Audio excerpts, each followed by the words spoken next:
Le préfet n'est pas là, mais son adjointe est présente. Donc j'ai senti dans le propos de Chantal Mignot comme une forme d'interpellation de l'État au sens large, parce que je pense que dans le propos de Chantal, il y en avait un peu pour tout le monde. Et que je pense que c'est aussi nécessaire que les choses puissent se dire.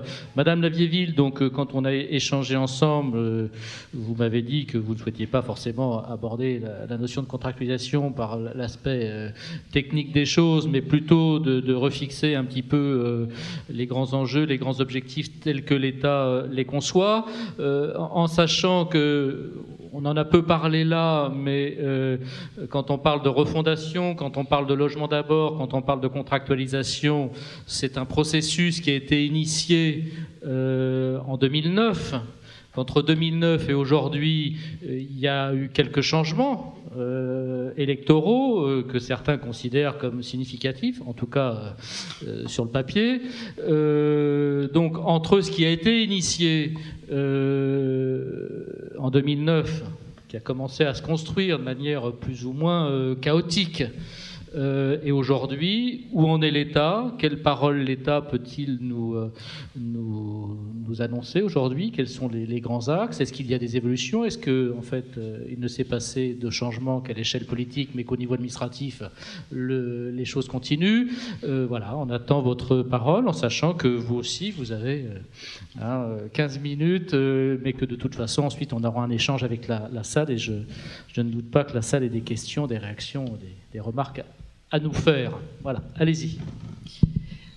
Merci. Alors, sans doute serais-je amenée à redire des choses qui ont été dites par d'autres intervenants.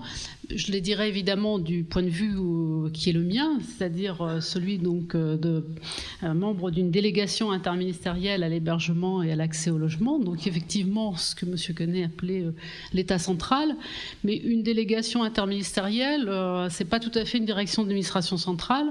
Cette délégation, elle a été créée pour à la fois essayer de mieux coordonner les interventions de l'État, dont certains ont dit qu'elle restait trop sectorielle, avec notamment effectivement la filière hébergement, la filière logement, mais on pourrait aussi parler des problématiques de santé, de justice, d'accès aux droits. Donc la délégation a cette tâche un peu redoutable d'essayer de coordonner l'intervention de l'État, d'être aussi l'interface avec le secteur associatif, mais elle a l'avantage de ne pas gérer de crédit, par exemple. Donc, non pas que gérer des crédits soit une tâche qui n'est pas noble, mais en tout cas, dans nos contacts et nos échanges avec les partenaires, on n'est pas, j'allais dire, pollué par cet aspect-là, puisque les partenaires savent très bien que les budgets, c'est pas à la DIAL qui viennent les chercher. Et donc, le document que vous citiez, madame, à mon avis, ne venait pas de notre délégation, même si on a eu l'occasion de s'exprimer sur la contractualisation. Il y avait un logo. Parce qu'on assume, on est solidaire de l'ensemble des services de l'État, ce qui est, me semble-t-il, tout à fait normal. Alors effectivement, on a parlé de la refondation, de la transformation de la politique d'hébergement et accès au logement, en la faisant partir de novembre 2009, c'est-à-dire le moment où le secrétaire d'État qui avait en charge cette politique, Benoît Apparu, a lancé officiellement cette refondation. Sans vous faire un historique très long, il faut quand même replacer même cette période-là dans une perspective plus large, puisqu'auparavant, il y avait eu un certain nombre d'événements qui avaient déjà amené l'ensemble des partenaires, et notamment le secteur associatif, à s'interroger sur la politique de l'hébergement et de l'accès au logement. Je cite les épisodes du canal Saint-Martin, le mouvement des Don Quichotte, qui avait amené le Premier ministre à commander un rapport à Étienne Pinte, qui était alors député des Yvelines, puis la mise en place d'un chantier national prioritaire. Donc 2009, ça arrive après déjà une période de concertation assez longue avec les associations, en tout cas les fédérations représentées au niveau national. C'est quoi cette refondation? Donc, d'autres l'ont rappelé avant moi, deux grands piliers. D'abord, organiser un service public de l'hébergement et de l'accès au logement. Je tiens à associer à chaque fois les deux termes.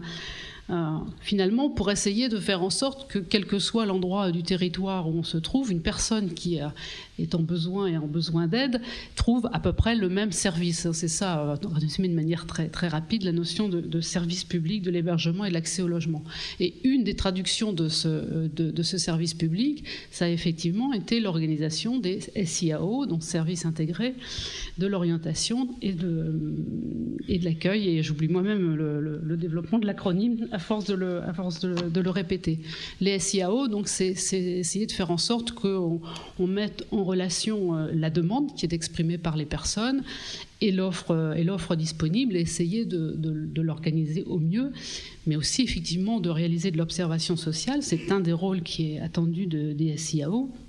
Cette observation sociale pouvant amener effectivement à faire évoluer l'offre disponible sur un territoire.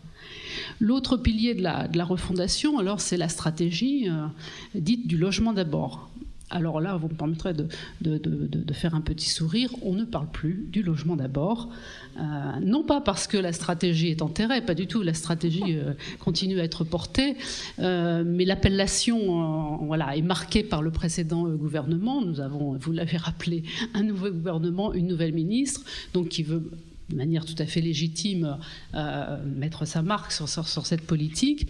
Donc on évite, nous en tout cas les fonctionnaires de l'État, de parler de logement d'abord, mais ça ne signifie pas du tout que la stratégie est enterrée. Loin s'en faut, on porte toujours cette stratégie qui effectivement, qui est de dire la meilleure réponse qu'on puisse apporter à des personnes qui sont sans logement ou qui sont mal logées, c'est leur apporter un logement de bonne qualité, abordable, accessible, tout ce qu'on peut souhaiter. Ça ne veut pas dire, et je ressens qu'il y a encore des interrogations par rapport à cette stratégie, ça ne veut pas dire, et ça n'a jamais voulu dire, la disparition du secteur de l'hébergement. C'est simplement remettre l'hébergement, je veux dire, dans sa place la plus noble, qui est effectivement d'aller vers les gens et puis de les accompagner et de faire en sorte que cet accès au logement soit possible.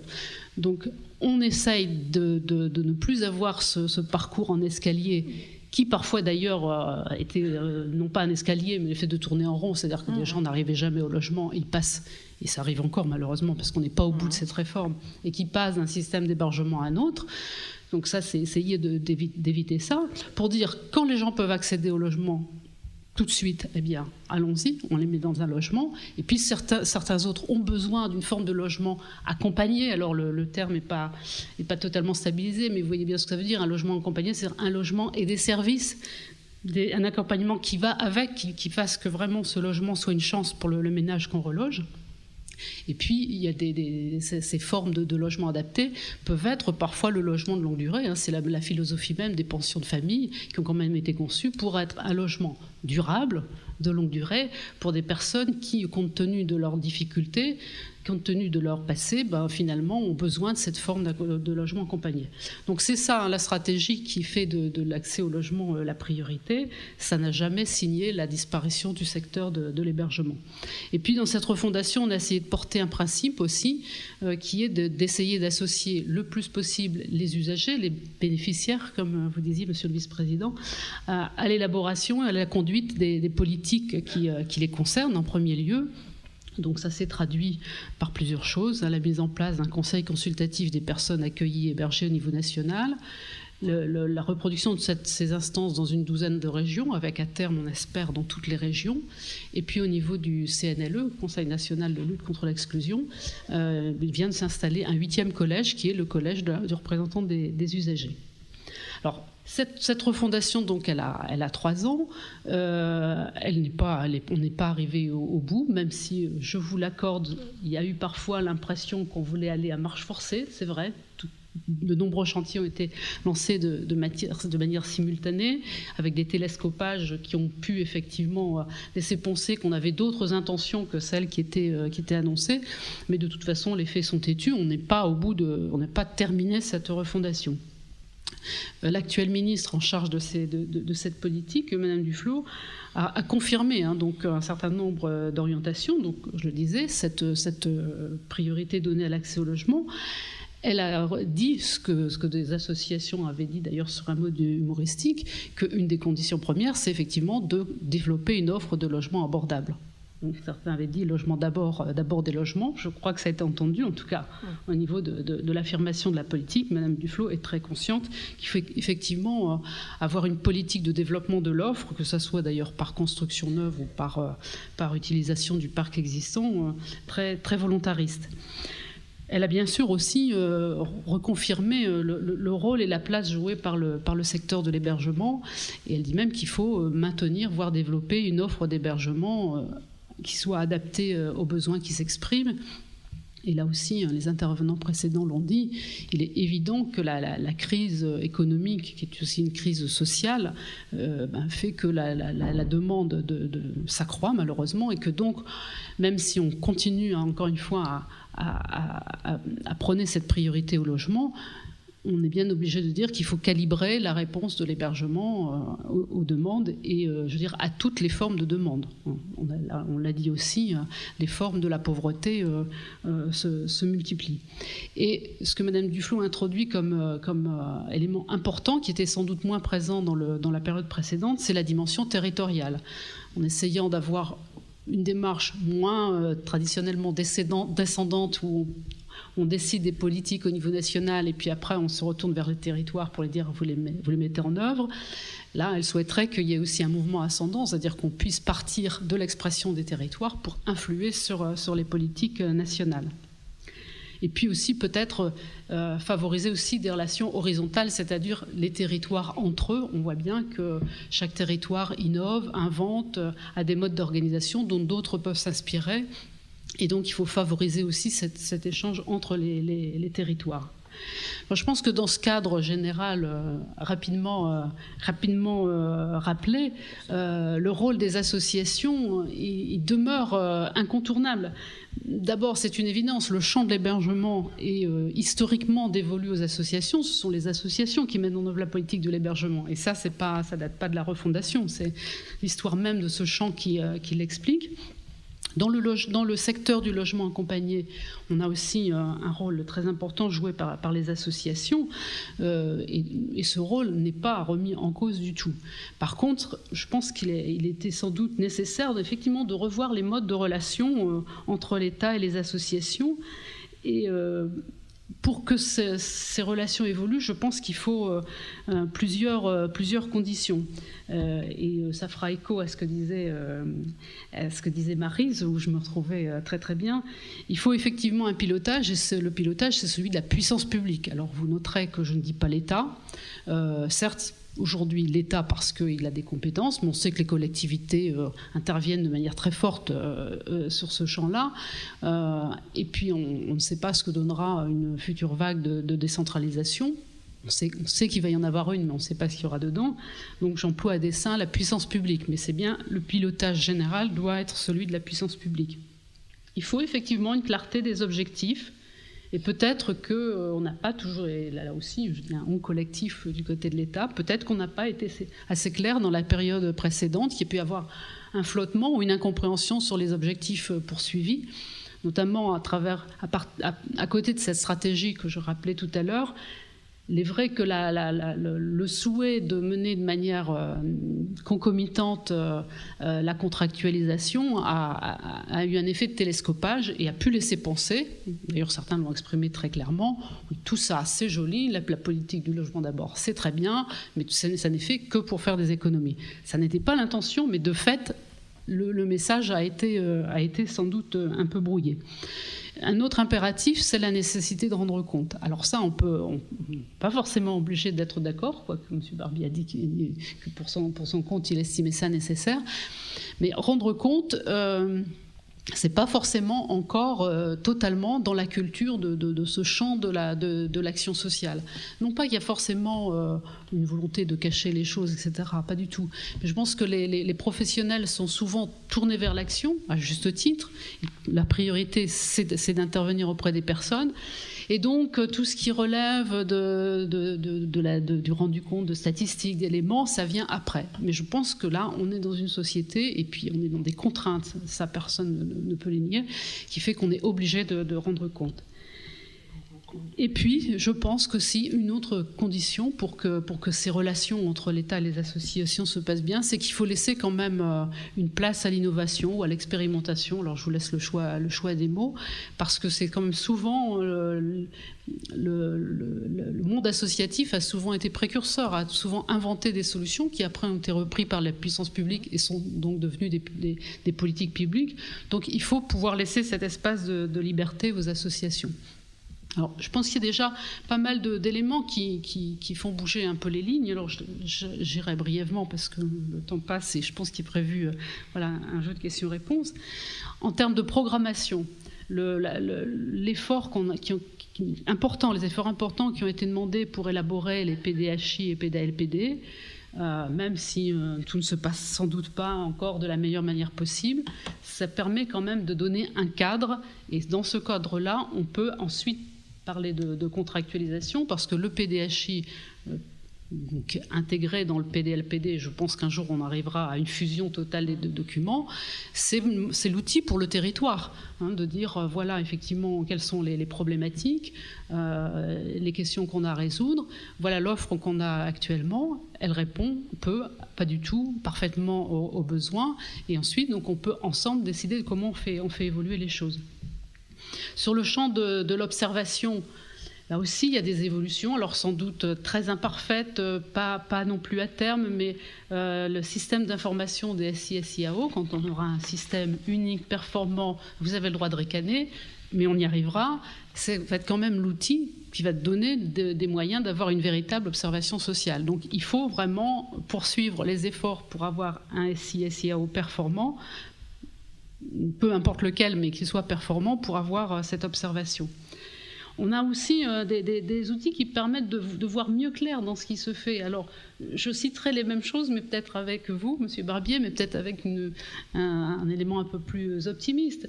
Le référentiel des prestations, ça a été quand même un effort collectif, là, parce que pour le coup, ce référentiel a vraiment été bâti avec les associations pour retracer ce qui est fait, le travail que vous faites tous les jours, pour qu'on puisse en parler, il faut qu'à un certain moment, derrière les mots, on mette les mêmes choses. Donc ça a été ça le référentiel des prestations, ça a été détaillé aussi finement que possible, et dans une classification qui a été partagée, ce que sont les prestations.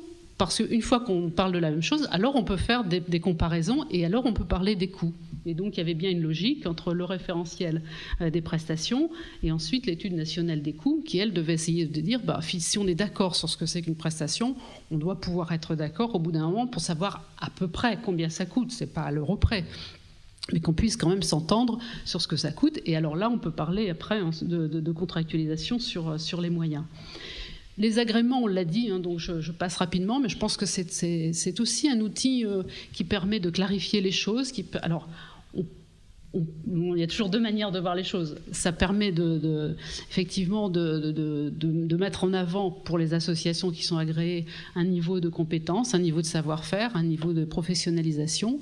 C'est vrai que ça peut pénaliser des petites associations.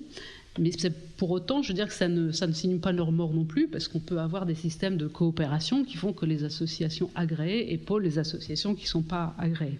Enfin, je ne vais pas continuer la liste, mais c'était pour vous signaler que il y a tout un certain nombre d'outils qui doivent permettre que la contractualisation, au sens large, encore une fois, je ne parle pas de la mécanique de la contractualisation, qu'elle puisse se faire dans la transparence. Ça, c'est une condition sine qua non.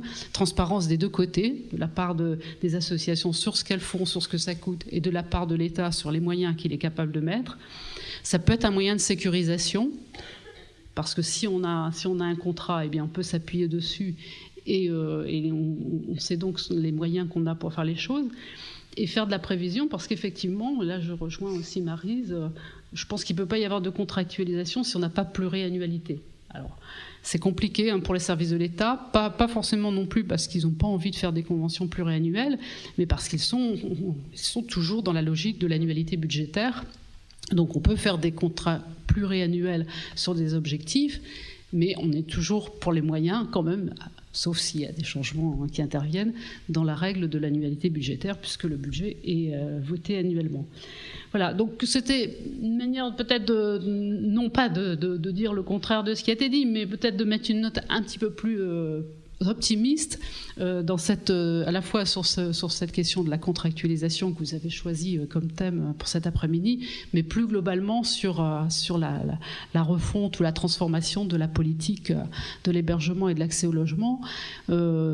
Cette transformation que l'on souhaite, et ça je voudrais peut-être terminer là-dessus, pour les mêmes raisons que celles qui vous animent tous les jours, c'est-à-dire faire en sorte que cette politique, elle réponde toujours mieux, en tout cas mieux chaque fois, aux problématiques des citoyens, de nos citoyens qui sont les plus vulnérables, qui cumulent des vulnérabilités et dont chacun a reconnu que malheureusement plus leur nombre augmente. Donc c'est ça qui nous motive.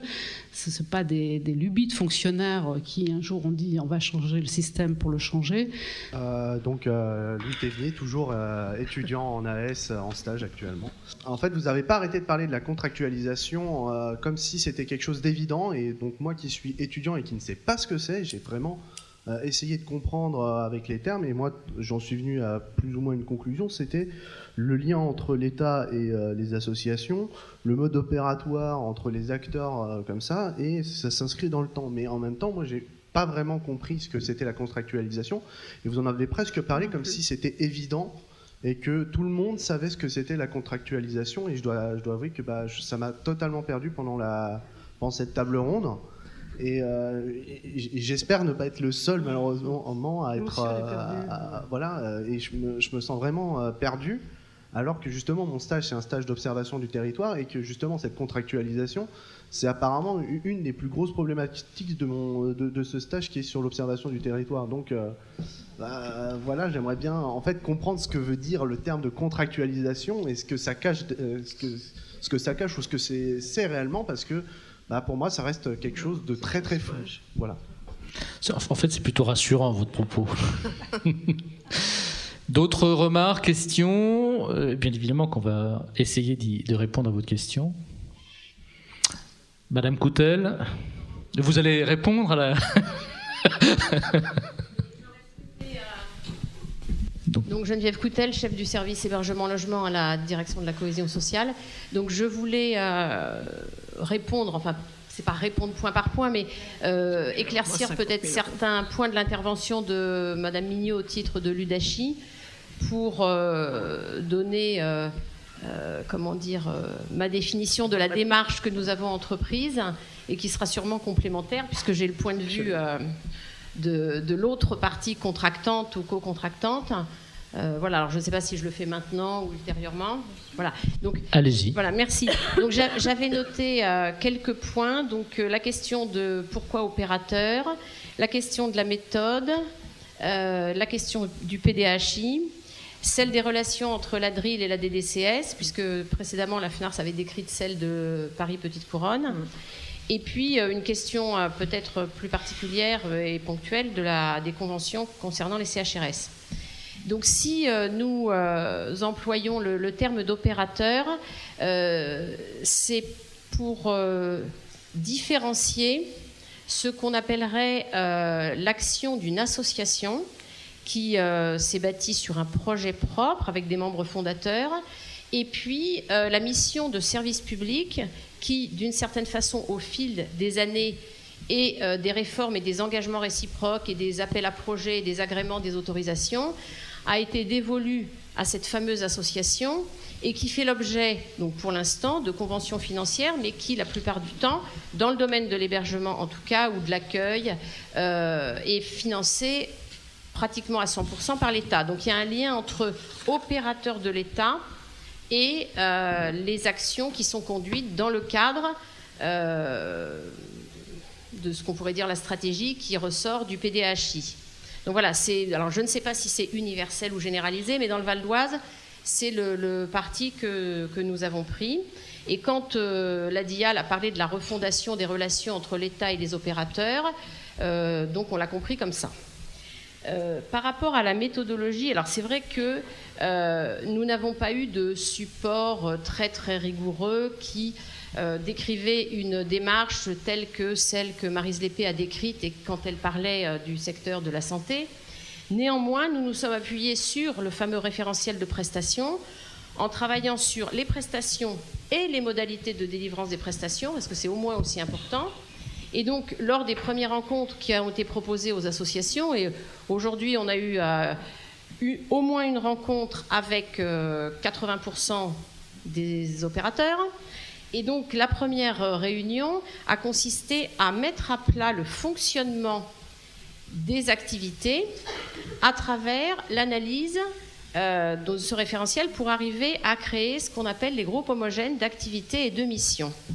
Parce qu'il nous a paru intéressant de mettre ça à plat, sachant qu'on avait déjà détecté, mais de façon plus intuitive, que certains CHRS ressemblaient beaucoup à des activités d'ACHU et que par ailleurs, certaines activités dites d'hébergement d'urgence avaient presque la consistance d'une action de CHRS. Donc on voulait objectiver cette intuition qui reposait jusqu'alors sur la lecture des rapports d'activité et les différentes rencontres qu'on avait, mais qui était toujours moins approfondie.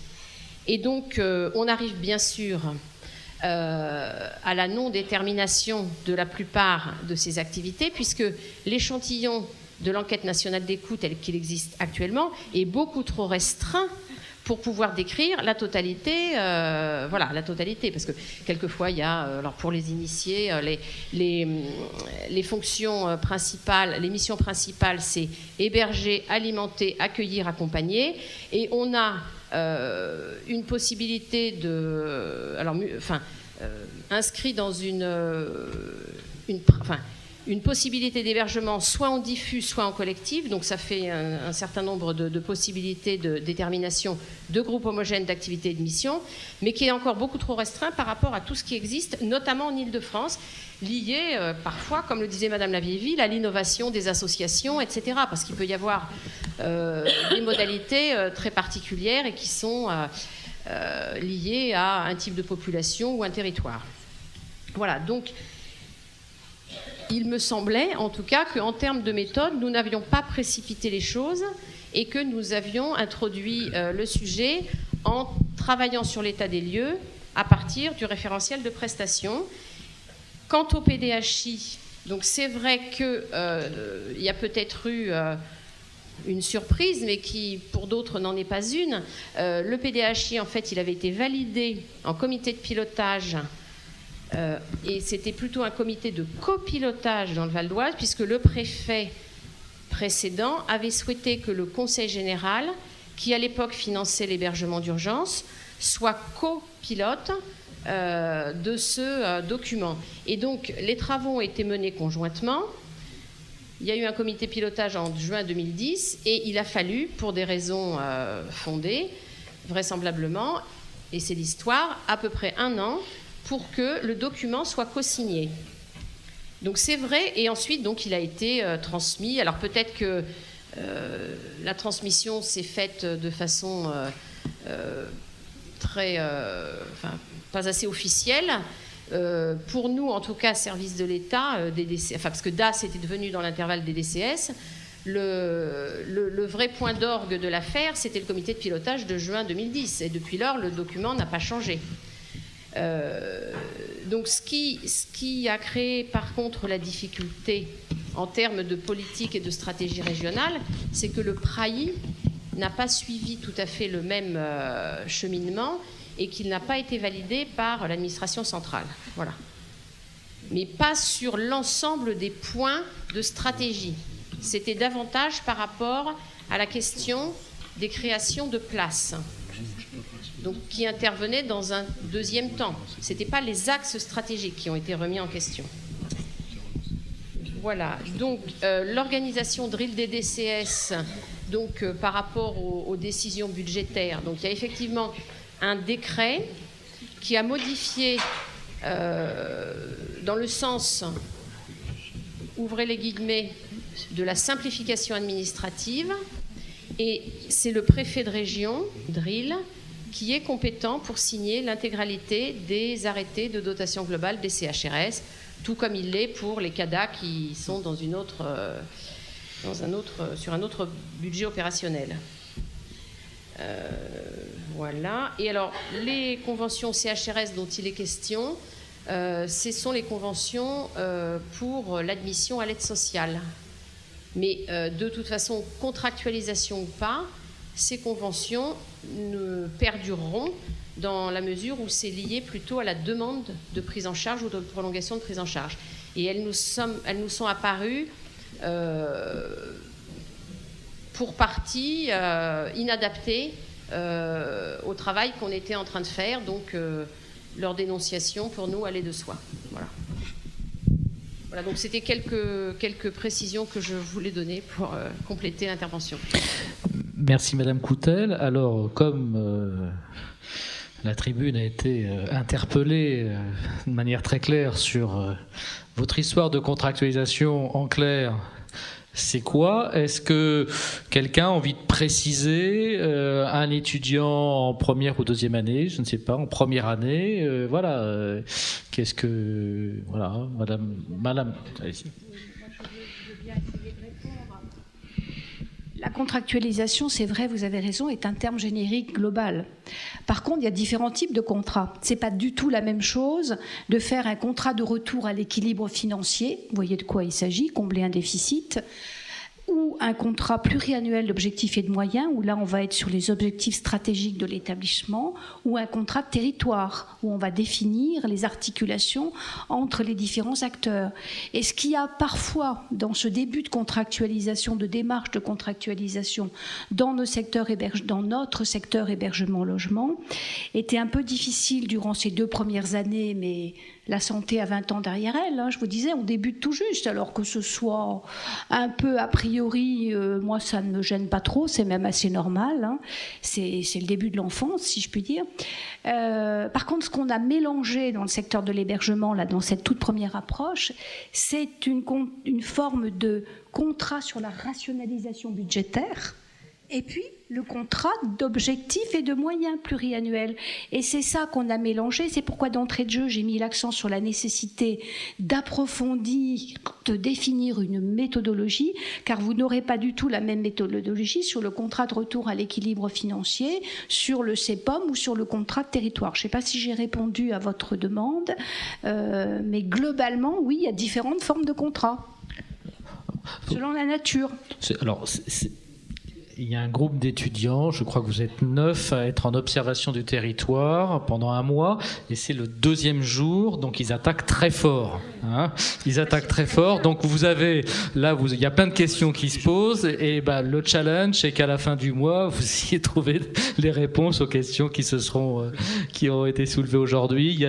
On a des documents, et puis vous pourrez rencontrer des gens qui pourront avec vous creuser ce sujet-là, et j'espère qu'à la fin de votre mois d'observation, vous pourrez expliquer à d'autres ce que c'est que cet objet contractualisation dont on vous a rabattu les oreilles dès le 2e jour de stage.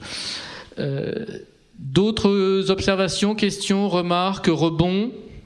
Ici, c'est l'occasion, là, il y a quand même, voilà, on a des représentants de fédérations régionales, la délégation interministérielle qui est représentée, l'URIOPS, donc voilà, les occasions sont quand même pas si courantes dans le Val d'Oise que de pouvoir prendre la parole et donner un point de vue ou poser des questions.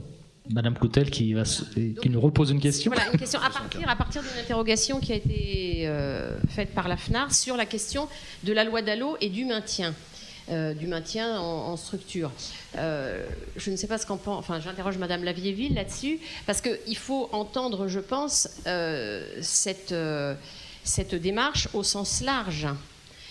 C'est pas parce que la loi Dallot évoquait la non-remise à la rue, le maintien, etc., que, nous on l'a compris comme ça, systématiquement la personne devait rester dans le lieu où elle était, même si elle était au début de son parcours, en attendant un logement là où elle était. Le maintien dont il est question dans la loi Dallot, c'est-à-dire que ça veut dire ne pas se désintéresser de la situation du ménage, de la personne, pour continuer à l'accompagner sans qu'il y ait de rupture qui lui soit préjudiciable. Est-ce que c'est une définition Voilà, il y a deux principes qui ont encore été réaffirmés comme devant guider l'action de l'État. C'est l'inconditionnalité de l'accueil. Et là aussi, il y a eu même des décisions de justice récemment pour confirmer que l'État avait une obligation de répondre à des situations de détresse par l'offre une offre d'hébergement au sens large. Et puis, il y a le droit au maintien jusqu'à temps qu'on trouve la solution adaptée. Alors, effectivement, ça ne veut pas forcément dire que la personne reste là où a eu lieu le premier accueil. Et on peut même espérer que si une personne ou un ménage est accueilli dans une structure dite d'urgence, qu'elle ne va pas y rester, parce que c'est pas assez. Justement, c'est une solution qui n'est pas pérenne. Qu'est-ce qui pose problème aujourd'hui dans l'application de ce principe donc, du droit au maintien de la prise en charge, la continuité de la prise en charge? Je pense que tout le monde l'a dans la tête. Ce sont la situation des personnes ou des ménages qui sont accueillis dans les dispositifs d'urgence et pour lesquels, justement, il n'y a pas d'autre solution, notamment pas de solution d'accès à un logement ordinaire ou accompagné, parce que leur situation juridique ne le permet pas. Autrement dit, les déboutés des droits d'asile, les personnes sans papier, toute problématique que vous connaissez bien, et qui aujourd'hui posait problème, pas par leur existence, mais par le fait que justement, ces personnes sont maintenues dans les dispositifs d'hébergement parce qu'on ne peut pas leur proposer autre chose. Et ça pose des problèmes en termes de fonctionnement des structures parce qu'elles n'ont pas été conçues pour ça. Ça pose des problèmes en termes de réponse parce que ces personnes, restant dans les dispositifs, occupent donc des places, ce qui fait que, par voie de conséquence, on a cette demande récurrente de créer toujours des places supplémentaires puisque celles qui existent sont dites saturées. C'est un très vilain terme, mais ça dit bien ce que ça veut dire. Donc là, on a clairement un problème politique. Je pense qu'il ne faut pas éviter de le dire, parce que soit on considère que ces personnes ont épuisé toutes les possibilités de recours pour être régularisées, pour avoir un statut juridique stable. Et à ce moment-là, est-ce qu'on les maintient dans un dispositif d'hébergement, je veux dire, sans espoir? Elles n'ont pas le droit de travailler, elles ne peuvent pas accéder au logement. Ou on considère qu'elles ont fait leur vie, qu'elles ont commencé à s'installer sur notre territoire, souvent les enfants sont scolarisés et autres, et alors il faut leur donner les moyens de devenir des citoyens avec des droits à part entière et donc d'avoir une situation d'être régularisés, clairement. Alors je ne me prononce pas sur le choix, qui est un choix éminemment politique et éminemment compliqué, parce qu'il a des répercussions, évidemment, en termes de politique d'immigration, mais aussi vis-à-vis de l'opinion publique, qui n'est pas forcément favorable à un tel choix. Mais si on ne le pose pas et si à un moment il n'est pas réglé, on continuera à avoir effectivement des gens qui restent dans les dispositifs d'hébergement très longtemps, sans qu'encore une fois on puisse leur proposer autre chose, mais qui effectivement ont un droit à maintien, parce que même des personnes sans papier ont des droits.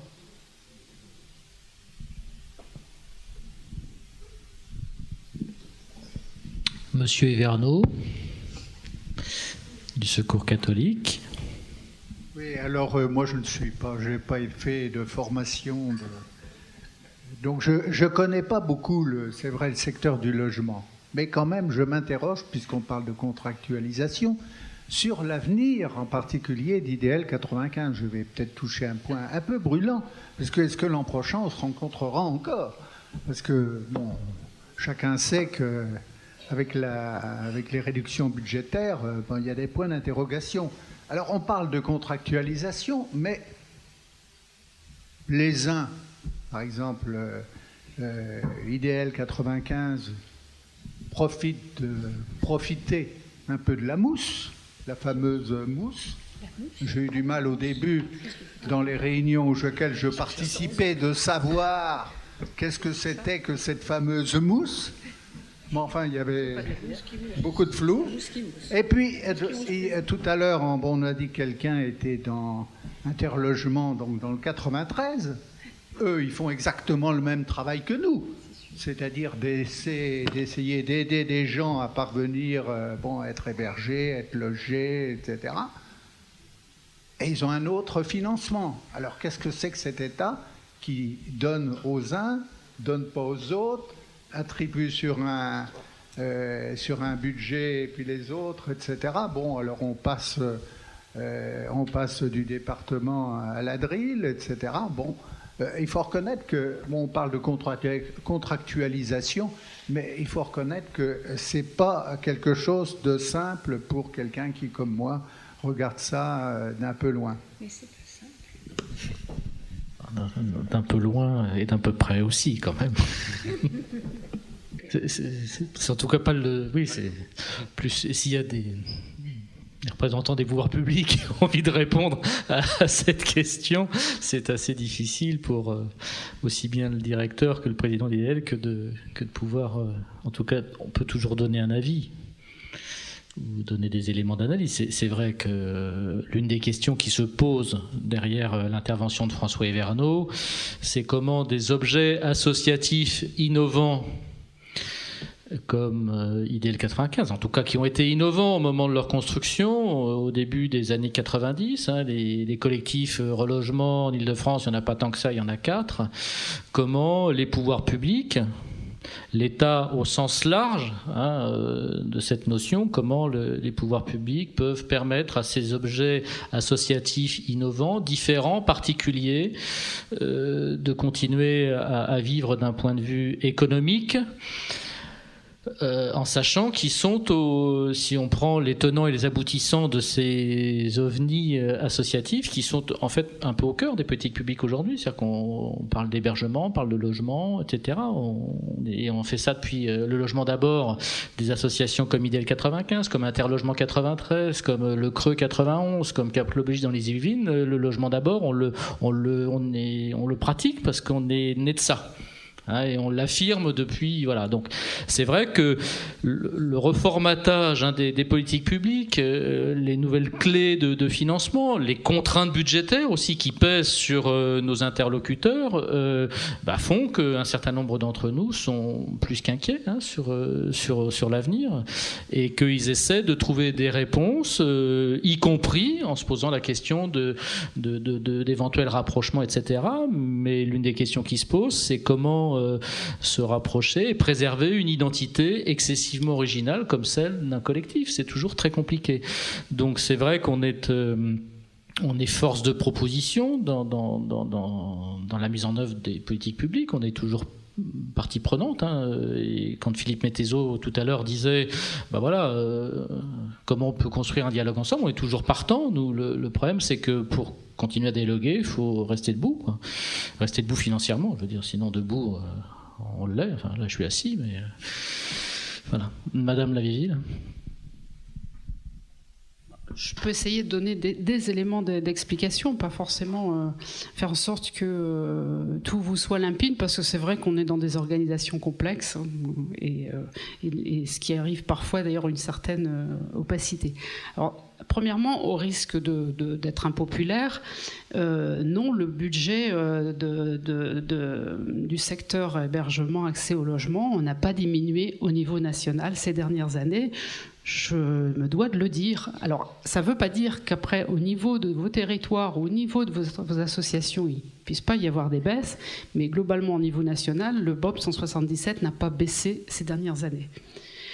Ce qui concerne la mousse, alors là, c'est un peu plus compliqué, parce que là, on est vraiment dans le champ du logement. Et des collectifs comme IDL 95 sont plutôt du côté du logement, en tout cas pour une partie de leur financement, que du côté des budgets de l'hébergement.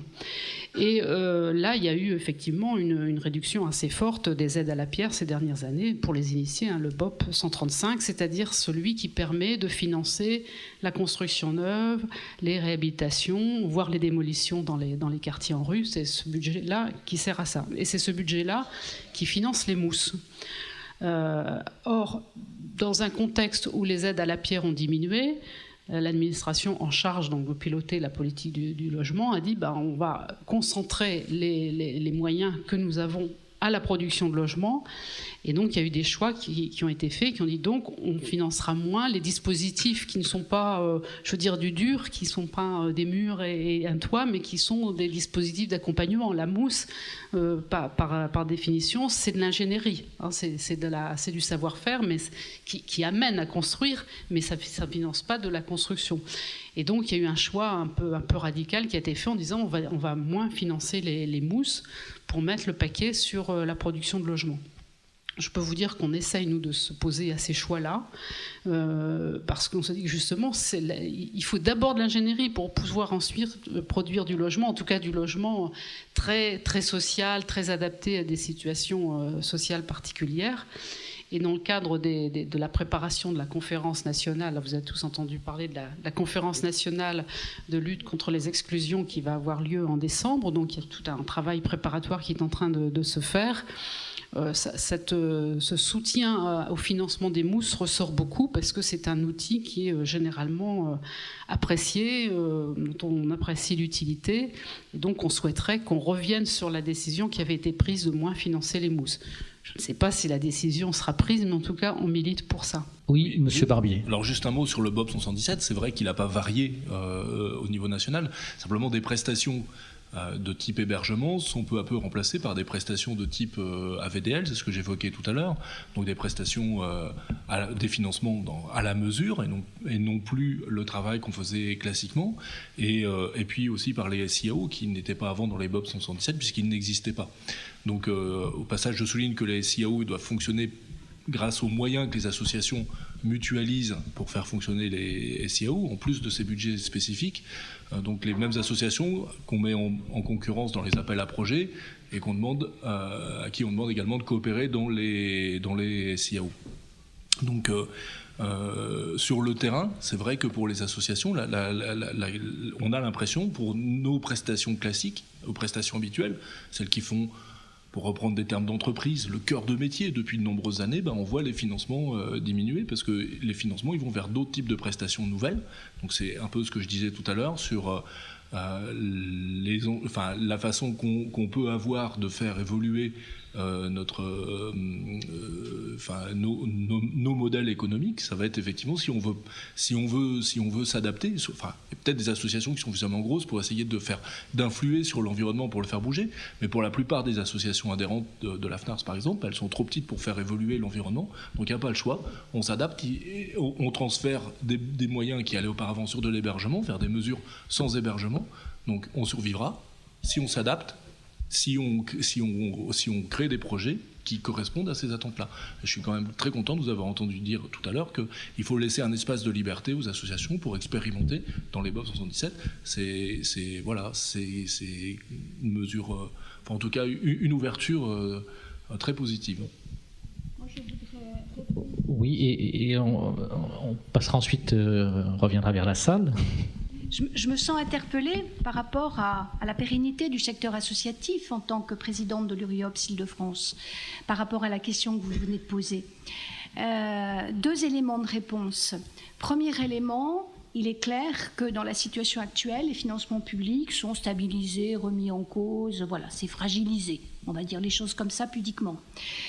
Deuxième élément de réflexion, ça veut dire qu'il nous appartient, dans une dynamique d'évolution, dans une dynamique d'adaptation, tu as parlé tout à l'heure d'adaptation, de trouver les financements adéquats nécessaires, d'aller vers le privé, d'aller vers d'autres sources de financement. Voilà, il y a là tout un secteur innovant qu'on n'a encore pas vraiment investi et qu'il nous appartient d'investir à part entière, sans pudibonderie aucune, mais d'aller voir vers ces secteurs-là. On parlait tout à l'heure avec une collègue de ces nouveaux métiers qui émergent dans les associations et qui consistent effectivement à aller chercher les financements. Alors ça prend du temps, mais quelque part c'est aussi dans notre destin et dans notre avenir d'être véritablement des rechercheurs de financement au-delà des financements actuels existants. C'est aussi ça l'adaptation. Bon. C'est aussi ça l'adaptation. Olivier Favard. Un tout petit mot juste pour répondre à la question sur IDL, en pensant à l'aspect lié à l'accompagnement social lié au logement que finance le FSL. Juste pour dire que côté Conseil général, ce qui est inscrit dans notre budget, dans nos budgets, n'a pas changé. C'est plutôt à la hausse les dépenses qui sont réalisées autour des aides délivrées dans le cadre du FSL, aussi bien pour celles qui ont comme destinataires les ménages aidés, mais aussi bien pour les financements liés à l'accompagnement social lié au logement, puisque depuis que le Conseil général a repris la gestion pleine et entière du FSL, chaque année on voit la dépense liée à l'accompagnement social, donc cette mission confiée aux associations, et nombreuses sont les associations dans la salle qui ont passé convention avec le Conseil général au titre de l'accompagnement social du logement, savent que les mesures, les demandes de mesures sont nombreuses. On observe chaque année qu'elles sont plutôt en hausse. Tout à l'heure, M. Mettezo évoquait le nombre de demandes des ménages, mais il parlait des aides financières. Il y a une petite diminution sur les demandes, pas sur le nombre des aides accordées, sur les demandes, pas sur les aides. Et sur les demandes des ménages qui ont besoin d'un accompagnement social, on observe chaque année une progression du volume des ménages qui ont besoin d'un soutien, de ce soutien spécialisé qu'apportent les associations. Donc, côté Conseil général, sur ce volet-là, en tout cas, on a fait le choix de maintenir au moins le même effort, et plutôt plus, puisque quand on regarde les années passées, la dépense consacrée à la SLL est en constante augmentation. Et sur la convention qui va démarrer le 1er janvier prochain, puisqu'on est dans une période de fin de convention triennale pour démarrer la prochaine à partir du 1er janvier, on aura aussi à cœur de pouvoir redémarrer avec au moins un volume de mesures confiées aux associations identiques. Je pense qu'il sera même supérieur compte tenu de ce que l'on observe. Je pense que l'ensemble des directeurs d'associations, en tout cas qui ont des activités qui sont sous tension budgétaire, ont dans leur pratique la recherche de financement. On passe même pratiquement notre temps à ça, et j'avoue très sincèrement que des fois je préférerais passer mon temps à autre chose qu'à ça, soit rechercher les financements, soit stabiliser les financements existants. Et je pense qu'il y a un certain nombre de directeurs qui sont dans la salle et qui sont confrontés à ça, et c'est vrai que c'est devenu pratiquement le métier de chaque jour, et que c'est épuisant, éreintant, mais qu'on sait que ça fait partie du job. Donc je pense que ça, les responsables associatifs ont maintenant ça dans leur logiciel depuis un certain nombre de temps, et comme il y a cette tribune, à la fois le directeur actuel d'IDEL 95 et l'ancienne directrice d'IDEL 95, on est bien placé à cette table pour savoir à quel point c'est prégnant dans la vie d'une direction. Ensuite, le recours au privé. Oui, je pense qu'aujourd'hui, les associations se disent, mais en même temps, ça va pas de soi, parce que on est là dans une logique de marché, et le marché et l'intérêt général peuvent marcher de pair, mais pas tout le temps, sinon ça se saurait. Et que nous rentrons dans d'autres métiers, d'autres manières de faire, d'autres règles de financement, et que ça fait bouger de manière singulière nos pratiques, nos interventions, et le sens que tout ça a. Je suis désolé, IDEL 95 le pratique, nous travaillons avec le privé mais la question de l'intérêt général n'est pas c'est pas leur logiciel. La règle, c'est je vous achète une prestation, vous me fournissez 10 kilos de prestations par rapport au public que moi j'ai choisi. Alors des fois, on essaie nous de ne pas perdre notre âme et de bien veiller à la cohérence entre ce que nous faisons et l'objet associatif, mais en même temps, je pense qu'il faut être excessivement vigilant sur l'idée qui consisterait à dire l'avenir des associations Et là, d'une part, j'utilise comme tout le monde le terme d'opérateur parce que ça fait partie du langage courant. J'ai longtemps été contre le portable, j'en ai un comme tout le monde. On dit opérateur, voilà. Mais en même temps, en tant que directeur d'association, je revendique la spécificité associative, je revendique notre champ à une économie qui n'est pas une économie de marché et qui n'est pas une économie administrée. Parce que je pense qu'il y a du grain à moudre encore et toujours. Et qu'il est important que les pouvoirs publics, dans l'intérêt même des politiques publiques, entendent qu'il faut protéger au sein de ces associations une capacité d'innovation. Il faut la protéger. Et que cette logique d'opérateur est en train de nous mouliner dans une certaine logique qui peut totalement anéantir notre capacité d'innovation, sauf celle des très gros opérateurs qui réussissent tant bien que mal quand même à dégager des marges qui leur permettent d'avoir des gens qui vont pouvoir, etc. Alors qu'en même temps, on sait que ce sont les petites associations qui ont été pendant très longtemps les plus innovantes. Donc je pense que là, il y a, dans l'intérêt même des politiques publiques, dans l'intérêt même des publics auxquels on s'adresse, il faut réussir, même dans un cadre budgétaire contraint, de préserver cette capacité d'innovation des associations et de ne pas les enfermer, parce que les logiques d'appel à projet, les cahiers des charges, etc., ça enferme, hein, ça enferme énormément. Quand on voit, c'est vrai qu'il était fait référence tout à l'heure à la VDL, quand on voit la manière avec laquelle, alors évidemment, chaque travailleur social après va innover, va pratiquer, il y a des professionnels derrière, donc ils réussissent heureusement toujours à préserver une poche d'innovation dans la pratique, mais c'est de plus en plus cadenassé, voire minuté. Et ça, c'est inquiétant sur le sens que tout ça est en train de prendre. Donc il faut, voilà, je me suis permis de réagir, je suis sorti de mon rôle de contrôleur du temps, parce qu'il restait encore un petit peu de temps pour vous dire ce que je pensais de cette logique du privé. Oui, mais pas n'importe comment, pas n'importe quelle condition, et je ne pense pas que l'issue soit là.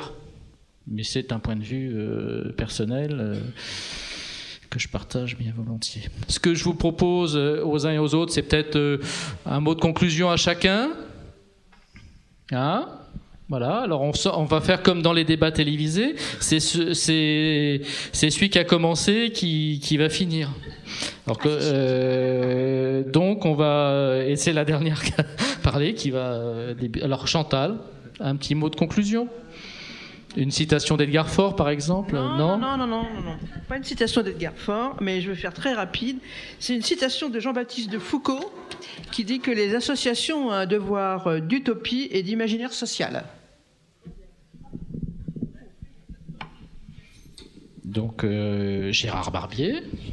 Voilà, un mot de conclusion, ce serait il faut changer, il faut qu'on se donne les moyens de faire face à ce changement, il faut aussi que les pouvoirs publics nous laissent le temps de changer et nous donnent les moyens de nous faire accompagner sur tous ces changements.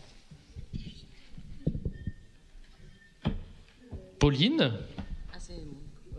J'ai pas grand-chose à dire de plus que ce qui a été dit, donc voilà. Alors, je suis perdu maintenant. Maryse Lépée. Alors, je voudrais simplement dire qu'en tant qu'association, nous devons être actrices du changement, vraiment être présents sur les changements. Je crois que c'est tout à fait essentiel, à la fois dans le respect de nos valeurs associatives, de nos projets associatifs, ça c'est tout à fait essentiel et primordial, et acteurs du changement sur les territoires. Notre avenir, il est là, je crois, au service des populations démunies, sur les territoires, faisant mieux ensemble. Madame Lavieille-Ville, à vous. Je ferai très court aussi. On a beaucoup parlé de dialogue, parfois pour dire que c'était compliqué ou que c'était insatisfaisant.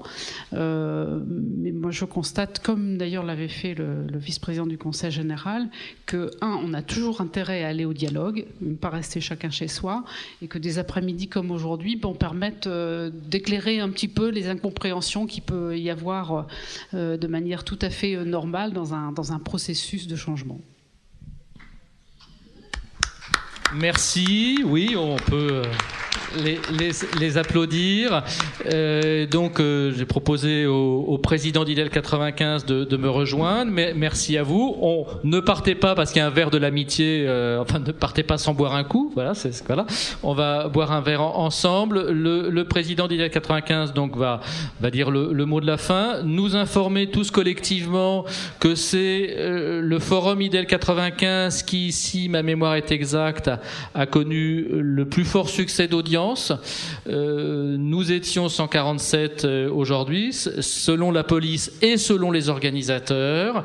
Et donc voilà, c'est plutôt un signe encourageant pour le réseau IDEL 95, qui est constitué aujourd'hui d'une trentaine d'associations. Donc merci à vous tous de cette participation active. Et donc le mot de la fin est à Pascal. Bon, pour une fois que les organisateurs et la police font consensus, c'est très bien. Je dirais que sur les éléments de consensus, pour continuer là-dessus, sur cette matinée, je dirais qu'avec un petit sondage auprès de certains, au cours de discussions, j'ai constaté qu'en tout cas, un certain nombre de personnes étaient relativement satisfaites de ce qui avait pu être échangé ce matin et la qualité des intervenants. Et donc ça avait pu permettre de nourrir en tout cas la réflexion et de la mettre un peu en perspective, de la nourrir de façon croisée, à la fois d'une façon historique et à la fois d'une façon aussi opérationnelle, avec un chercheur qui était sur le terrain aussi du management, de la gestion, du format un peu idéal des associations. Et c'était intéressant de croiser les deux, et je pense que ça peut venir nourrir les réflexions qui sont les nôtres. Comme le chercheur m'interpellait sur 2 points et que j'ai pas voulu y répondre parce que je tenais pas à verser dans un jeu de ping-pong avec lui, dans mon discours d'introduction, je disais bien que j'ai employé le mot de Big is beautiful. Je me suis autorisé à pas traduire la phrase qui était après parce que je continuais en anglais. Je disais aussi juste derrière que ça c'est la question. Et sous-entendu que le gros ou le grand n'est pas toujours très agile. Donc je sous-entendais aussi que Big is beautiful, peut-être, pourquoi pas, faut le dire, mais en même temps, des fois ça montre aussi certains écueils. La taille n'est pas toujours bien adaptée, en tout cas à ce que je disais, à l'innovation.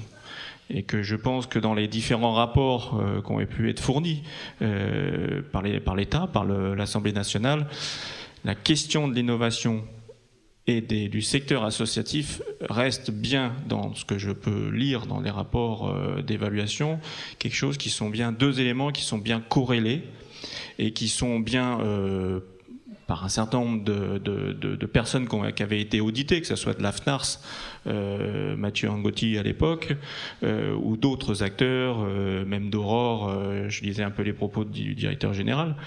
La question de l'innovation et du secteur associatif sont bien 2 choses qui sont intimement liées et reconnues par tous. Donc je pense que moi ce que je voulais dire ce matin, c'était bien cette question-là. La deuxième question qui était sur la question de l'assiette financière, je l'ai liée aussi à la question de l'innovation. L'innovation, et c'est bien ce qui a été dit cet après-midi sur la question de la mousse, l'innovation, malheureusement, avec toute la bonne volonté et toute l'utopie, ne peut pas se faire à vide. Il y a nécessité de financer cette innovation pour après en tirer les conclusions, soit la pérenniser et trouver les formes de pérennisation. Et ce qui a été dit tout à l'heure par l'État, en tout cas l'État interministériel, on va dire, j'ai bien retenu les choses, c'est bien qu'un certain nombre d'éléments de politique publique aujourd'hui en activité sont le fruit d'innovations récurrentes et stratifiées qui ont été mises en place par le secteur associatif. Donc on voit bien le lien qu'il peut y avoir avec tout ça et la nécessité de financer l'innovation pour pouvoir quelque part réfléchir à l'avenir et construire l'avenir. L'avenir ne pourra pas se construire à système ou à objet figé et de façon figée dans le temps. Voilà. Donc je pense que sur les interventions de ce matin, bon, il y avait vraiment matière à se nourrir et les gens avec qui j'ai pu échanger étaient très satisfaits de ça. Sur la matinée, je pense que les gens étaient satisfaits de ce petit temps de repas cadré pour une fois, là, un peu de timing. Ça fait, voilà. Mais ça permet aussi de pouvoir échanger à deux fois, parce que des fois quand on mange toujours avec les mêmes personnes. Tandis que là, ça nécessite à un moment donné de changer et de discuter avec d'autres. J'ai mangé 2 fois, je me suis fait avoir. Ils m'ont. Voilà, donc merci à travers ça aussi à la commune de Bessancourt pour l'appui logistique qu'ils nous ont fourni. Évidemment, merci à l'équipe professionnelle d'IDL sur cette partie intermédiaire de la journée et puis sur toute la journée pour cette logistique importante qui rend cette journée aussi agréable. Sur l'après-midi, je retiendrai quelques points. Des points qui ont été évoqués en filigrane, notamment sur la partie Udachy, valdoisienne, qui était là. Je dirais qu'effectivement, des fois, quand on essaye de se regarder de façon un peu introspective, et certes, le secteur associatif est critique vis-à-vis des changements. Alors des fois, parce que les choses sont peut-être mal expliquées, mal comprises, le dialogue est peut-être pas toujours aussi fluide qu'il serait nécessaire qu'il soit. Et ça génère des incompréhensions. Mais en tout cas, sur les questions de mutualisation, de faire ensemble, effectivement, sur le Val d'Oise, des fois, on a eu quand même quelques loupés de beauté. Sur la DVL, le FSL également. Mais rien n'est figé dans le temps. Il y a matière certainement à faire mieux. De toute façon, ça pourrait pas être pire. Sur la question de la contractualisation, moi, je regarde la contractualisation se mettre en place dans le secteur de l'hébergement et du logement avec un œil de président d'IDL, mais aussi avec un œil d'un professionnel qui travaille dans d'autres secteurs où ces choses-là sont mises en place depuis fort longtemps. Pas aussi longtemps que dans le secteur de la santé, malgré que j'y ai un bout de pied, mais sur le secteur de l'insertion professionnelle, ça fait déjà un moment qu'on est là-dedans. On a mis un certain temps à se caler. Donc je dirais, ne nous énervons pas, ça prend du temps. Ça prend du temps parce que je remarque déjà que dans le secteur de l'hébergement et du logement, il n'y a pas de background, de logiciel commun qui aide à définir les pratiques professionnelles des uns et des autres. Et du coup, sur les secteurs que je connais bien qui ont vécu ça, on a mis un certain temps déjà à définir ce qu'étaient les pratiques professionnelles et les actes qui étaient posés. C'est-à-dire, des fois, on ne mettait pas les mêmes noms sur les mêmes choses et du coup, on avait du mal à se comprendre. Donc, je pense que tout ça prendra du temps. Et des fois, je pense que la lecture qui a pu être faite de la contractualisation était certainement quelque chose d'un peu précipité et qui a généré des malentendus. Sur le logement d'abord, d'apprendre que ça continue, même si ça porte un autre nom, mais ça c'est le jeu des alternances politiques. C'est intéressant parce que c'est quand même quelque chose sur lequel tout le monde est attentif. L'hébergement n'est pas une fin en soi. Le logement est une fin en soi. Je pense qu'il faut garder ça comme dans le champ du travail et de dire que ce qui fait foi et loi, c'est bien le CDI, et ce qui fait foi et loi, c'est bien le logement et pas l'hébergement. Donc c'est la stabilité et pas l'instabilité, notamment des populations les plus en difficulté. Donc, d'entendre que ça reste, c'est bien. D'entendre aussi sur un certain nombre de discours que le point ultime de l'objet des associations et l'objet du travail du champ de l'hébergement et du logement, c'est bien les populations. Et qu'à un moment donné, il faut se recentrer sur ces questions de population, au-delà de la contractualisation, au-delà des difficultés financières qu'on peut rencontrer. L'objet des associations est bien d'aider un certain nombre de populations à aller mieux et à être accompagnées. D'entendre aussi que le rôle des associations dans le champ de l'hébergement et du logement est, de par le volume incontournable, et également primordial. Et d'entendre ça, ça permet quand même de voir que la remise en question de ce champ-là n'est pas à l'ordre du jour et que tout le monde est bien conscient que la politique de l'hébergement et du logement sans le tissu associatif ne peut pas être. Donc il faudra bien, dans le dialogue, faire ensemble et continuer à faire ensemble. il y a eu des points d'abordés sur le secteur privé, hein, qui ont généré des prises de position assez tranchées. Je pense que ce que disait le sociologue d'entreprise ce matin, c'est peut-être passé un petit peu comme ça dans le flux du discours. Il faut se rappeler que sur cette question d'aller chercher des financements dans le privé, il l'a bien dit lui-même, on est en France. On n'est pas en Amérique du Sud. Où la façon de financer les secteurs associatifs ou dans d'autres pays sont différentes. En France, la culture du monde associatif au sens large du terme, hein, pas spécialement de l'hébergement ou du logement, il y a d'autres champs aussi, la culture d'aller chercher du financement dans le privé et à la fois aussi du privé de financer les champs associatifs n'est pas quelque chose d'acquis et d'aussi normal ou normalisé que dans d'autres pays ou dans d'autres continents. Donc il faut bien voir que c'est pas simplement le fait associatif qui a peur ou qui aurait des réticences à aller vers la recherche de fonds privés, mais c'est aussi le privé qui n'est pas structuré de cette façon-là pour des raisons diverses et variées.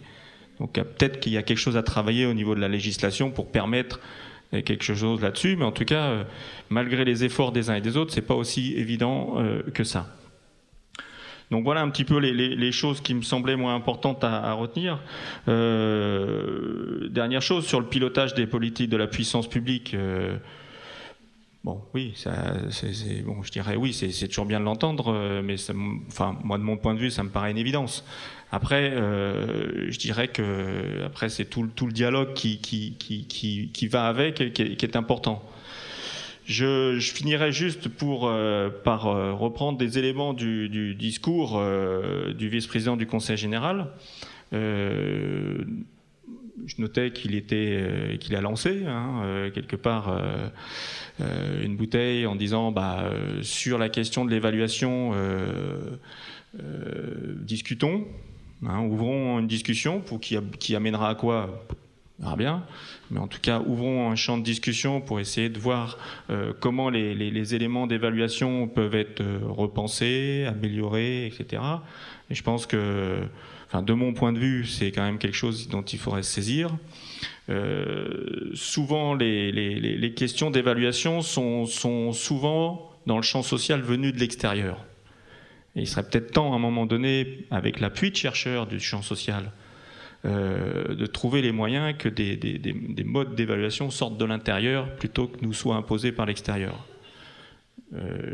Et souvent, moi, je me souviens d'un dernier conseil d'administration de la FNARS Île-de-France où un projet a été présenté par Aurore, projet fantastique, mais qui, de par ses financements, était attaché à un mode d'évaluation que, de mon point de vue, je trouve détestable, qui est la randomisation.